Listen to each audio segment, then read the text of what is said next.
నమస్కారం. జిల్లా సమగ్ర నివేదికకు స్వాగతం. ఈ కార్యక్రమం ద్వారా వివిధ జిల్లాల్లో అభివృద్ధి కార్యక్రమాలు, ముఖ్య ఘటనలు, పరిణామాల గురించి తెలుసుకుంటున్నాం. ప్రస్తుతం యాదాద్రి భువనగిరి జిల్లా నుంచి దయాకర్ గారు అందుబాటులో ఉన్నారు. ఆయన్ని అడిగి మరిన్ని వివరాలు తెలుసుకుందాం. నమస్కారం అండి దాత్రక్ దయాకర్ గారు. నమస్కారం అండి. యాదాద్రి భువనగిరి జిల్లాలో ఇటీవల చోటు చేసుకున్న సంఘటనలు, కార్యక్రమాల గురించి తెలియజేయండి. యాదాద్రి భువనగిరి జిల్లాలో వికసిత్ భారత్ సంకల్ప యాత్ర పాల్గొన్న కేంద్ర మంత్రి పునరుత్పాదక ఇంధన శాఖ మంత్రి ఆర్కే సింగ్, జిల్లా ఇన్ఛార్జి మంత్రి కోమటిరెడ్డి వెంకటరెడ్డి బాధ్యతలు స్వీకరించాక మొదటిసారి జిల్లా అధికారులతో సమీక్ష సమావేశం, Bhuvanagiri municipal chairman, vice chairman పై నెగ్గిన అవిశ్వాస తీర్మానం, భారత ప్రభుత్వం అందించే అత్యున్నత పద్మశ్రీ పురస్కారాలకు 2 జిల్లా వాసుల ఎంపిక, జిల్లా వ్యాప్తంగా ఘనంగా 75వ గణతంత్ర దినోత్సవ వేడుకలు. యాదాద్రి భువనగిరి జిల్లాలో చేపట్టిన వికసిత్ భారత్ సంకల్ప యాత్రలో కేంద్ర మంత్రి ఆర్కే సింగ్ పాల్గొన్నారు కదా, ఆ వివరాలు తెలియజేయండి.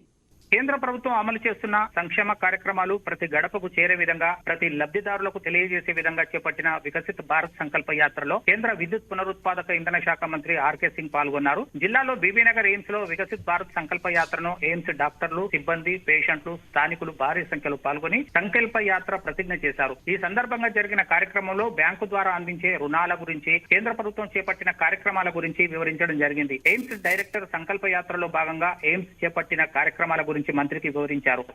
జిల్లా ఇన్ఛార్జి మంత్రి కోమటిరెడ్డి వెంకటరెడ్డి జిల్లా పర్యటన గురించిన వివరాలు చెప్పండి.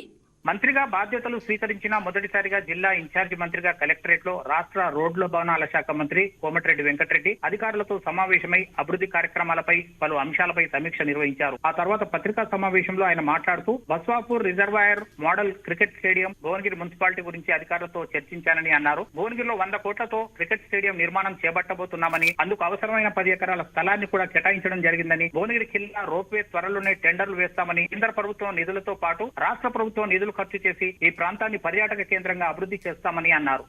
జిల్లా మున్సిపాలిటీలో చైర్మన్, వైస్ చైర్మన్లపై అవిశ్వాస తీర్మానాలు ప్రవేశపెట్టినట్టు తెలుస్తోంది. ఆ విషయాలు చెప్పండి. జిల్లాలోని 3 మున్సిపాలిటీలలో అవిశ్వాస తీర్మానాలకు నోటీసులు ఇవ్వడం జరిగింది. ఆలేరు, మోత్కూరు, భువనగిరి. భువనగిరి మున్సిపాలిటీలో బీఆర్ఎస్ పార్టీ సభ్యులే చైర్మన్, వైస్ చైర్మన్ పై బీజేపీ, కాంగ్రెస్ కౌన్సిలర్లతో కలిసి అవిశ్వాస తీర్మానం కొరకు జిల్లా కలెక్టర్ ను కోరడం జరిగింది. భువనగిరి మున్సిపల్ కార్యాలయంలో అవిశ్వాస తీర్మానంపై ఓటింగ్ జరపగా అవిశ్వాస తీర్మానానికి అనుకూలంగా 31 మంది కౌన్సిలర్లు మద్దతు తెలపగా అవిశ్వాస తీర్మానం నెగ్గినట్లు ప్రకటించారు. Chairman Enaboina Anjaneyulu, vice chairman Chintala Kistaiah అవిశ్వాస తీర్మానంతో తమ పదవులను కోల్పోవడం జరిగింది. కేంద్ర ప్రభుత్వం ప్రకటించిన పద్మశ్రీ అవార్డులు జిల్లాకు చెందిన 2కి లభించాయి కదా, ఆ వివరాలు చెప్పండి. యాదాద్రి భువనగిరి జిల్లా రామన్నపేట మండలం వెల్లంకి గ్రామానికి చెందిన కూరేళ్ల విఠలాచార్యకు, భువనగిరి మండలం ఆకుతోట బావి తండాకు చెందిన గిరిజనుడు కేతావత్ సోమలాకు కేంద్ర ప్రభుత్వం పద్మశ్రీ అవార్డులను ప్రకటించడంతో జిల్లా అంతటా పండగ వాతావరణం నెలకొంది. అత్యున్నత పురస్కారమైన పద్మశ్రీ అవార్డు రావడం తమ గ్రామానికి ఎంతో గర్వంగా ఉందని, మారుమూల ఉన్న మా పల్లె గ్రామాన్ని ప్రపంచ వ్యాప్తం చేసిన ఘనత కూరేళ్ల విఠలాచార్య గారికే దక్కిందని వెల్లంకి గ్రామస్తులు ఆనందం వ్యక్తం చేస్తున్నారు. విఠలాచార్య జీవిత చరిత్ర చూసుకున్నట్లయితే ఆయన ప్రభుత్వ పాఠశాలలో టీచర్ గా విధులు నిర్వహిస్తూ రిటైర్డ్ అయ్యాక తన యావదాస్తిని, తన పెన్షన్, తన ఇంటిని లైబ్రరీకి కేటాయించి ఆదర్శప్రాయుడుగా నిలిచారు. మారుమూల గ్రామంలో కేవలం 5,000 పుస్తకాలతో ప్రారంభించిన లైబ్రరీ ఇప్పుడు 2 లక్షల పుస్తకాల వరకు అభివృద్ధి చెందింది. ఆకుతోట బావి గ్రామానికి చెందిన కేతావత్ సోములు భగవద్గీతలోని 701 శ్లోకాలను 16 నెలల పాటు అవిశ్రాంతంగా కృషి చేసి తెలుగు లిపిలో బంజారా భాషలోకి అనువాదించారు. ఎస్బీఐలో పనిచేస్తూ ఆయన 1989లోనే గీతా అనువాదం పూర్తి చేసిన దాన్ని 2014లో అచ్చువేశారు. దీనిని పరిగణలోకి తీసుకుని కేంద్ర ప్రభుత్వం అత్యున్నత పురస్కారమైన పద్మశ్రీ అవార్డును ప్రకటించడం జరిగింది. జిల్లాలో గణతంత్ర దినోత్సవ వేడుకలు జరిగిన తీరు గురించి వివరించండి.